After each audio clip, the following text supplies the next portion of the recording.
ಆತ್ಮೀಯರೆಲ್ಲರೂ ಕೂಡ ನಮಸ್ಕಾರ. ಆತ್ಮೀಯರೇ, ನಾವೀಗ ಯುಗಾದಿ ಹಬ್ಬದಿಂದ ಅಂದರೆ 2025 ಮಾರ್ಚ್ 35 ತಾರೀಕು ಈ ಒಂದು ದಿನ ಯುಗಾದಿ ಹಬ್ಬ.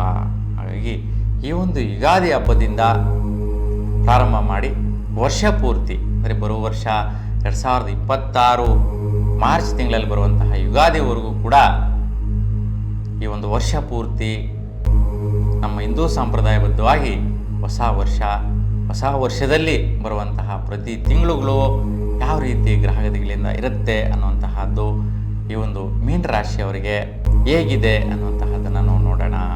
ನೋಡಿ, ಮೀನ ರಾಶಿಯವರಿಗೆ ನಿಮ್ಮ ಒಂದು ವೈಯಕ್ತಿಕವಾದಂತಹ ಒಂದು ನಿರ್ಣಯಗಳು, ಸ್ವಲ್ಪ ಚಿಂತೆ ಸಮಸ್ಯೆಗಳು, ಒಂದು 5-6 ರೀತಿಯ ಒಂದು ಸಂದಿಗ್ಧವಾದಂಥ ಪರಿಸ್ಥಿತಿಗಳು ಏಪ್ರಿಲ್ 13ರವರೆಗೂ ಇರುತ್ತೆ.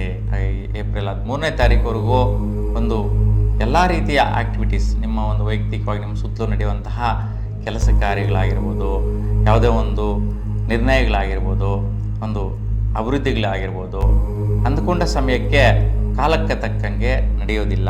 ಹಾಗಾಗಿ ಏಪ್ರಿಲ್ 13ರವರೆಗೂ ಸ್ವಲ್ಪ ನಿಮ್ಮ ಮಾನಸಿಕವಾಗಿ ದೃಢತ್ವ ಇಲ್ಲದಿರ ಇರುವಂತಹದ್ದು, ಒತ್ತಡದಿಂದ ಇರುವಂತಹದ್ದಾಗಿರುತ್ತೆ. ಹಾಗಾಗಿ ಈ ಒಂದು ಸಮಯದಲ್ಲಿ ಹಳ್ಳಿ ಮರದ ಪ್ರದಕ್ಷಿಣೆ ಮಾಡೋದ್ರಿಂದ ಸುಫಲನ ಪಡಿಬೋದಾಗಿರುತ್ತೆ. ಮೇ 14ರವರೆಗೂ ಕೆಲವೊಂದು ಅಡಸಾಧನೆಯ ಪ್ರಯತ್ನದ ಅನುಕೂಲ, ಆ ಒಂದು ವಿಷಯದಲ್ಲಿ ಸ್ವಲ್ಪ ದುಡ್ಡು ಕಾಸನ್ನು ಪಡೆಯುವಂತಹ ಒಂದು ಪ್ರಯತ್ನಗಳು ವಿಶೇಷವಾಗಿ ಮೀನ ರಾಶಿಯವರಿಗೆ ತೊಡಗಿಸ್ಕೊಳ್ಳುವಂಥದ್ದು ಬರುತ್ತೆ. ಹೆಚ್ಚಾಗಿ ರಾಜಕೀಯ ನೇತೃತ್ವರಿಗೆ ಒಂದು ಶುಭವಾದಂತಹ ಕಾಲ ಈ ಒಂದು ತಿಂಗಳಲ್ಲಾಗಿರುತ್ತೆ. ಇನ್ನು ಮೇ 14ರ ನಂತರ ಕೆಲವೊಂದು ಶುಭ ಕಾರ್ಯಗಳನ್ನು ನಿರ್ವಹಿಸುವಂತಹದ್ದು, ಶುಭವಾದಂತಹ ಆ್ಯಕ್ಟಿವಿಟೀಸ್, ನಿಮ್ಮ ಜೀವನದಲ್ಲಿ ಏನೋ ಒಂದು ನೂತನವಾದಂತಹ ವ್ಯಾಪಾರ ಆಗಿರ್ಬೋದು, ನೂತನವಾದಂಥ ವ್ಯವಹಾರ ಆಗಿರ್ಬೋದು, ಒಂದು ಕ್ಷೇತ್ರದಲ್ಲಿ ನೀವು ಸೇರ್ಪಡೆ ಆಗುವಂತಹದ್ದು, ಒಂದು ಅಧಿಕಾರವನ್ನು ಪಡೆಯುವಂತಹದ್ದಾಗಿರ್ಬೋದು, ಆ ಒಂದು ಸ್ಥಾನಗಳಿಗೆ ಸದವಕಾಶ ಬರುವಂತಹದ್ದಿರುತ್ತೆ. ಮೇ 14ರ ನಂತರ ಈ ಒಂದು ವಿಷಯದಲ್ಲಿ ಶುಭವಾದಂಥ ಪ್ರತಿಫಲಗಳು ನೋಡ್ತೀರಾ.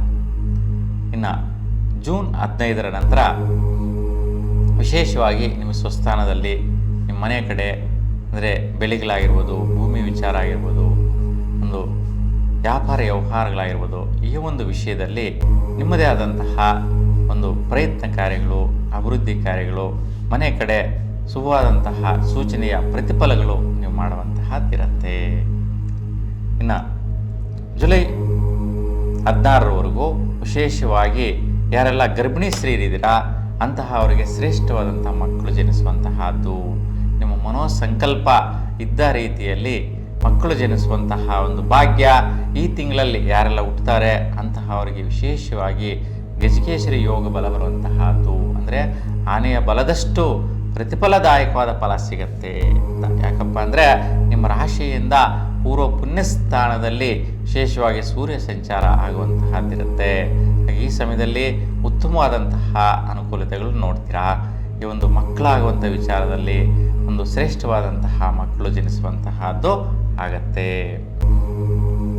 ಇನ್ನು ಆಗಸ್ಟ್ 16ರವರೆಗೂ ವಿಶೇಷವಾಗಿ ಕೆಲವೊಂದು ಕೆಲಸ ಕಾರ್ಯ ಆಕ್ಟಿವಿಟೀಸಲ್ಲಿ ಸ್ನೇಹಿತರ ಒಡನಾಟದಿಂದ, ಅವರೊಂದು ಸಪೋರ್ಟಿಂದ ಕೆಲವೊಂದು ಮೇಲ್ದರ್ಜೆಯ ಒಂದು ವ್ಯವಹಾರ ವ್ಯಾಪಾರ ವಹಿವಾಟುಗಳಿಗೆ ಅನುಕೂಲ ಆಗುತ್ತೆ. ಅವರಿಂದ ಧನ ಸಹಾಯ ಆಗುವಂತಹ ಅನುಕೂಲತೆಗಳು ಈ ಸಮಯದಲ್ಲಿ ನಡೆಯುತ್ತೆ. ಹಾಗೆ ಈ ಒಂದು ವಿಷಯದಲ್ಲಿ ಸ್ನೇಹಿತರ ಜೊತೆ ಕೆಲವೊಂದು ಇನ್ವೆಸ್ಟ್ಮೆಂಟ್ಸ್ ಮಾಡ್ತೀರಾ, ಒಂದು ಹೊಸದಾಗಿ ವ್ಯಾಪಾರ ಪ್ರಾರಂಭಿಸ್ತೀರಾ, ಅದು ಆಗಸ್ಟ್ 16ರ ನಂತರ ಪ್ರಾರಂಭಿಸುವಂತಹದ್ದು ಕೂಡ ಇದೆ. ಇನ್ನು ಸೆಪ್ಟೆಂಬರ್ 16ರವರೆಗೂ ವಿಶೇಷವಾಗಿ ದಂಪತಿಗಳು ಒಂದು ಮನೆ ಮಾಡುವಂತಹದ್ದು, ಅಥವಾ ಮನೆ ತಗೊಳ್ಳುವಂತಹದ್ದು, ಅಥವಾ ಮನೆ ಕಟ್ಟುವಂಥ ಪ್ರಯತ್ನ ಮಾಡುವಂತಹದ್ದು, ಹೊಸದಾಗಿ ಒಂದು ವ್ಯಾಪಾರ ಪ್ರಾರಂಭಿಸುವಂತಹದ್ದು, ಬಿತ್ತನೆ ಬೀಜಗಳನ್ನು ಹಾಕಿ ಬೆಳೆಗಳು ಬೆಳೆಯುವಂತಹ ಒಂದು ಏರ್ಪಾಟುಗಳನ್ನು ದಂಪತಿಗಳು ಡಿಸ್ಕಸ್ ಮಾಡ್ತಾರೆ. ಈ ಸಮಯದಲ್ಲಿ ಮಾಡುವಂತಹ ಅನುಕೂಲತೆಗಳು ಕೂಡ ಲಭಿಸುತ್ತೆ. ಇನ್ನು ಅಕ್ಟೋಬರ್ 17ರ ನಂತರ ಸ್ವಲ್ಪ ಆರೋಗ್ಯದ ಬಗ್ಗೆ ತುಂಬ ಕಾಳಜಿಯನ್ನು ವಹಿಸಬೇಕಾಗಿರುತ್ತೆ. ಯಾಕಪ್ಪ ಅಂತಂದರೆ ನೀವೆಲ್ಲಾದರೂ ಹೊರಗಡೆ ಹೋಗಿರ್ತೀರಾ, ಅಲ್ಲೇನಾದರೂ ಅಂದರೆ ನೀರಿನ ದೋಷ ಆಗುವಂತಹದ್ದು, ಅಂದರೆ ನೀರಿನ ಕೊಳಗಳಿರ್ಬೋದು ಅಥವಾ ಕುಂಟೆಗಳಿರ್ಬೋದು, ಏನಕ್ಕೋಸ್ಕರನೂ ಈಜುಡಿಯೋದಕ್ಕಾಗಿರ್ಬೋದು, ಇಲ್ಲ ಏನಾದರೂ ಕೈ ಕಾಲು ತೊಳೆಯೋಕ್ಕಾಗಿರ್ಬೋದು, ಏನೋ ಒಂದು ಕೆಲಸದ ನಿಮಿತ್ತ ಹೋಗಿರ್ಬೋದು, ಕಾಲು ಜಾರಿ ಬಿದ್ದು ಸ್ವಲ್ಪ ಪ್ರಾಣಗಳಿಗೆ ಕುತ್ತು ತಂದುಕೊಳ್ಳುವಂತಹ ಸಾಧ್ಯತೆ ಇರುತ್ತೆ. ಇನ್ನು ಈ ಒಂದು ತಿಂಗಳಲ್ಲಿ ಅಕ್ಟೋಬರ್ 17ರ ನಂತರ ಅಂದರೆ 17ಗೆ ಮುಂಚೆನೂ 15 ದಿವಸ ಅನ್ವಯಿಸುತ್ತೆ. ಸೊ ಅಕ್ಟೋಬರ್ 17ರ ನಂತರ ಕೂಡ ಅನ್ವಯಿಸುತ್ತೆ. ಹಾಗಾಗಿ ಈ ಒಂದು ತಿಂಗಳುಗಳಲ್ಲಿ ನೀವು ತೀರ್ಥಯಾತ್ರೆಗಳು ಅಥವಾ ಪುಣ್ಯಸ್ಥಳಗಳು ಟ್ರಿಪ್ಪುಗಳನ್ನ ಮಾಡೋದು ಮತ್ತು ಈ ನೀರಿಗೆ ಸಂಬಂಧಿಸಿದಂತೆ ಅಂದರೆ ಎಲ್ಲಾದರೂ ಆಗಲಿ ಒಂದು ನೀರಿನ ಒಂದು ಆಕ್ಟಿವಿಟೀಸ್ ಎಲ್ಲ ಇರುತ್ತೆ. ಅಂತಹ ಜಾಗದಲ್ಲಿ ಅಡೆತಡೆಗಳು, ಪ್ರಾಣಕ್ಕೆ ಗಂಡಾಂತರಗಳು ಬರುವ ಸಾಧ್ಯತೆ ಇರುತ್ತೆ.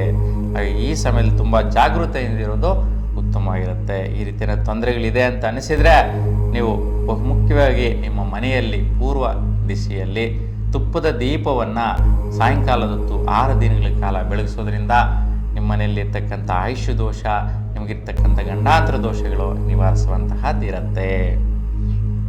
ನವೆಂಬರ್ 16ರ ನಂತರ ವಿಶೇಷವಾಗಿ ಹಠಸಾಧನೆಯ ಭಾಗ್ಯ ಪ್ರಯತ್ನಗಳು ನಡೆಯುತ್ತೆ. ನಿಮ್ಮದೇನೇನೋ ಕೋರಿಕೆಗಳಿರುತ್ತೆ, ಏನೇನೋ ಹಠಸಾಧನೆಗಳಿರುತ್ತೆ, ಏನೇನೋ ಮಾಡಬೇಕಪ್ಪ ಈ ವರ್ಷದಲ್ಲಂತೂ ಅಂತ.